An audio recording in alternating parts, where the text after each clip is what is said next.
Bien, señores, están ustedes disfrutando de las explicaciones de un hombre que tiene conocimiento diverso de muchas cosas muy interesantes en el país y que está esta noche con nosotros en El Punto, Enrique de León, y con él estamos examinando algunos de los temas de la tierra rara.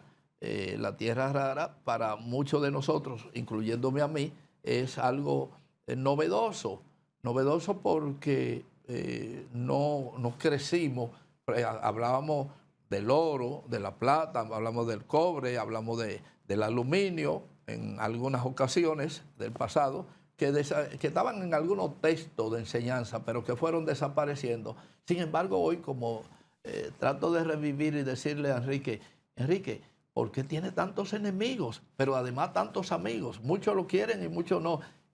¿Cuándo comenzó verdaderamente y por qué a manejarse el tema de la tierra rara como un elemento casi vital para el desarrollo tecnológico? Sí, ese interés por la tierra rara es relativamente reciente, a mediados del siglo pasado, porque aunque la química, la tabla periódica, comprendía esos elementos y había estudios sobre ellos, sin embargo, el hecho de que estos elementos estuvieran asociados a otros metales y que todavía hasta el siglo pasado no había procedimiento para separar de manera estable esos elementos de los metales con que estaban asociados, pues hacía que no se percibiera su importancia y su utilidad. En la medida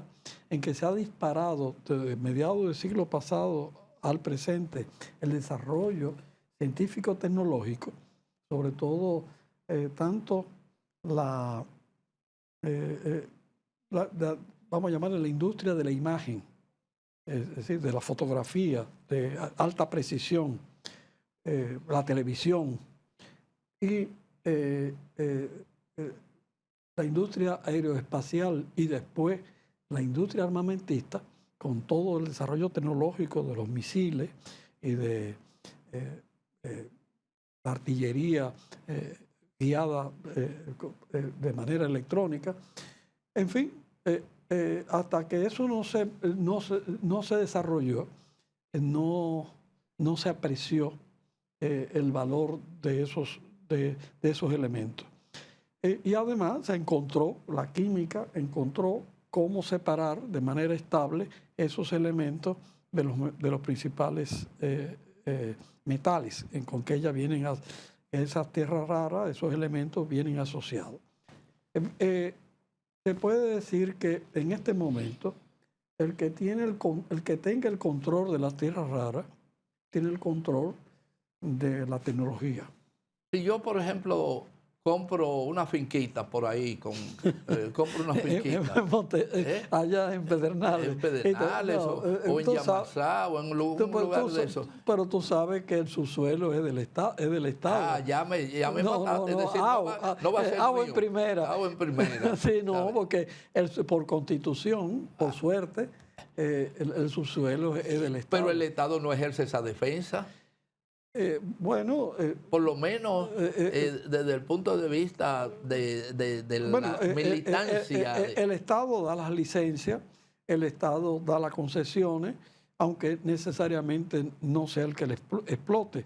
Hay una de esos chistes que hacen por ahí que dice que hay un señor, un joven, que cuenta que vino, tenía unos centavos, compró una finquita y se puso a trabajarla, de repente encontró algo que era oro, resultó ser oro. Inmediatamente el Estado vino y dijo, eso es mío. Pero claro, eso es mío. Y lo desalojaron y se fue. Tenían que indemnizarlo. Pero él se fue y entonces compró otra finquita en otro lado. A lo mejor lo indemnizaron. Y fue y se puso y encontró petróleo. Y el Estado vino y le dijo, eso es mío también. Bueno, el tipo cogió, se fue para otro lado y entonces apareció una sustancia tóxica dentro de la. Y entonces el Estado dijo, eso es tuyo. Sí, así es. Así es. Entonces, esos chistes que hacen. No, pero sí, pero esos chistes pero estamos claros de iluminan sí. la injusticia del régimen. Pero en nuestra Constitución establece que el subsuelo es del Estado. Las tierras raras que existen en la provincia de Pedernales, que no sabemos exactamente cuál es su volumen, si será en una cantidad que permita pero si la explotación. Si la Constitución sería del Estado. Dice que es del Estado. Sería del También Estado. no corríamos el riesgo de que encontremos un gran yacimiento de tierras raras enorme y entonces alguien poderoso diga, espérate, eso es mío. No, porque... no, pero ya lo tenemos. Estados Unidos ya está ahí. Es decir, quienes están explorando y cualificando en nuestra tierra rara, son miembros del ejército, de la Armada de los Estados Unidos. Sí, ha sido público. Desde hace 2 años. Lo han planteado, hace 2 exactamente, años. sí. E incluso ahora hay una comisión de alto nivel que está haciendo las investigaciones, pero están conducidas por la Armada de los Estados Unidos. ¿Y para qué tenemos Constitución? ¿Cuál es el sentido de tener y de hablar de soberanía? ¿Qué es la soberanía? Exacto. Este es un momento muy particular para hacer esa pregunta, porque los Estados Unidos ha violado la soberanía venezolana con una agresión armada y ha producido un secuestro nada menos que del presidente, del mandatario de esa nación con su esposa. Y lo ha llevado prisioneros a Nueva York, a un distrito judicial. Pero los Estados Unidos se apoyan en una ley. ¿Cómo es la ley? No, es una ley votada y aprobada a través de los organismos o unilateralmente de los Estados Unidos. No. Lo hace porque puede hacerlo. Porque tiene la fuerza y la capacidad de hacerlo, pero el derecho internacional lo prohíbe. Por ejemplo, la Constitución norteamericana también y la Constitución venezolana. ¿Cuál es el papel de los órganos internacionales como la ONU y otros que los tratados, etcétera? ¿Cuál es el papel, por ejemplo, de qué fuerza el Tribunal de la Haya o los tribunales internacionales? Realmente vale la pena que existan, porque se paga una cuota, yo creo, incluso para ser miembro de eso. Así vale la pena ser miembro de la OEA, de la ONU o de otro tipo de instituciones que en los momentos cruciales que se supone que debe ser los árbitros, pues sencillamente lo que hay es un desangramiento. Yo recuerdo muy perfectamente cómo en el 1965 aquí intervino la OEA y se creó un organismo que se llamó la FIT. La FIT es que nosotros llamamos Fuerza Interamericana de Palo, porque... No de paz, sino de palo. De palo limpio. Exactamente. Existe también una cuestión que yo siempre la he cuestionado, no ahora, siempre la he cuestionado en mi trabajo periodístico desde hace muchos años, el Premio Nobel de la Paz. Cuando examinamos a quienes ganan, quienes le dan, porque no es que lo ganan, quienes le dan los premios Nobel de la Paz, entonces eso basta para que un país serio, gobernado, diga, no, yo no quiero ser parte de ese organismo. Así es. Bueno, pero mira, los países débiles, pequeños, o que no tienen bombas nucleares, necesitamos que exista el derecho internacional, que no sea la fuerza que determine las acciones de las naciones. Es decir, porque yo soy más fuerte, yo hago lo que me da la gana. Entonces, necesitamos de que el derecho internacional no solamente existe, sino que realmente sea respetado.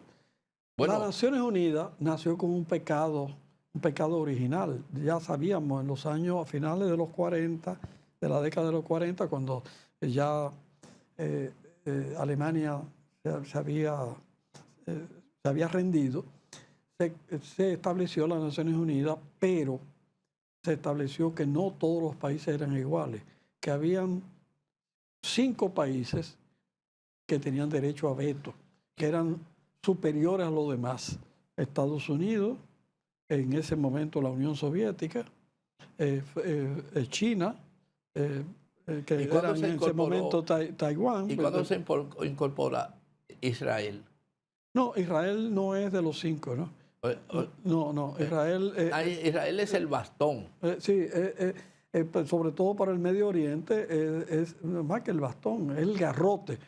¿Y por qué, Enrique? Pero hay una cuestión, y me contradigo a mí mismo, entonces, porque sí, lo que yo estoy diciendo no tendría sentido cuando yo estoy diciendo que esos organismos no valen nada. Pero sí, pero lo que te quiero por decir, suerte, es decir, el problema es que al salir de la guerra mundial, de la Segunda Guerra Mundial, los países que habían participado de la guerra y habían resultado victoriosos, se comprometieron a crear las condiciones para que no hubiera una tercera guerra mundial. Bueno, pero en cierto modo eso se ha cumplido. Para eso fueron conscientes de que para que no hubiese una nueva guerra mundial, había que establecer el derecho internacional y respetarlo por todo. Pero el problema, como te digo, el pecado original, es que a pesar de eso, que es incluso, es más, si hoy intentáramos aprobar la Declaración de los Derechos Humanos, fracasaríamos. Hoy. ¿Cuándo estuvimos más cerca de una tercera guerra? ¿Ahora o en la época de los misiles, en el 62? En octubre del 62 estuvimos muy cerca, pero ahora puede ser que ahora no se sabe por dónde la goma puede reventar. Porque en cualquier patio hay un actor. Porque en octubre del 62, en la crisis que se produjo entre el 16 y el 28 de octubre, la humanidad estuvo al punto de desaparecer. Pero hay algo que yo te quiero... incluso tú sabes que la dirección cubana estuvo dispuesta a inmolarse con tal de que los Estados Unidos no se impusiera. Pero lo dejaron solo. Yo te voy a decir, Nikita Khrushchev se encontró en una encrucijada, disyuntiva. Una disyuntiva.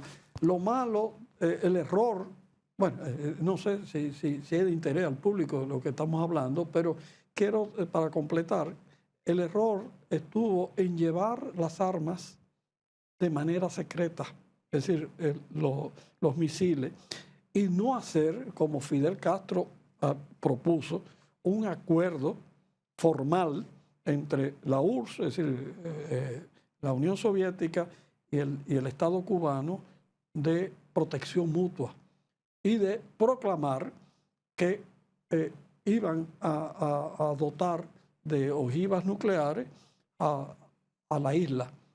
Es decir, no se hizo público. Y eso puso en condiciones ilegales, vamos a llamarle así, y clandestino, una operación que tanto los rusos como los cubanos tenían derecho.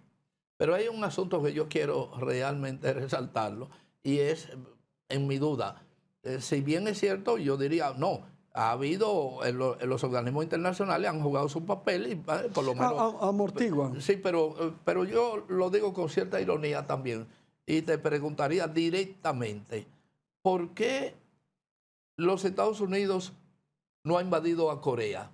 ¿Es más chiquito? Porque tiene bomba atómica, tiene poder nuclear. Entonces, ese es el problema. Entonces, de piedra para lo más pequeño. Ese es el problema, que definitivamente las Naciones Unidas, a pesar de que se creó para crear las condiciones para que no hubiese el estallido de una tercera guerra mundial, no ha podido realizar esa labor porque hay países que tienen un poder que los otros no tienen.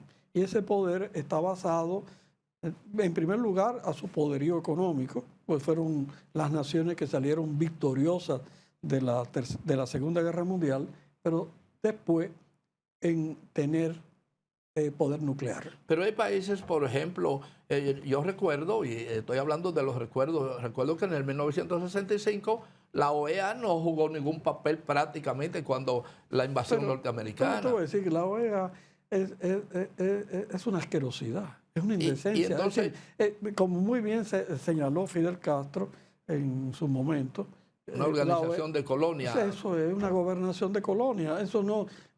Cuando se está hablando de cosas serias, hoy no se puede hablar de la OEA. Hoy, por ejemplo, entonces hoy. No, pero tú no ves. La OEA, si se reuniese y fuera a dar una declaración, se dividiría. Porque, por un lado, las naciones que tienen tradición democrática y de respeto y de defensa de la soberanía nacional se opondrían a la agresión que ha hecho los Estados Unidos contra Venezuela y el secuestro de su presidente y de la esposa del presidente.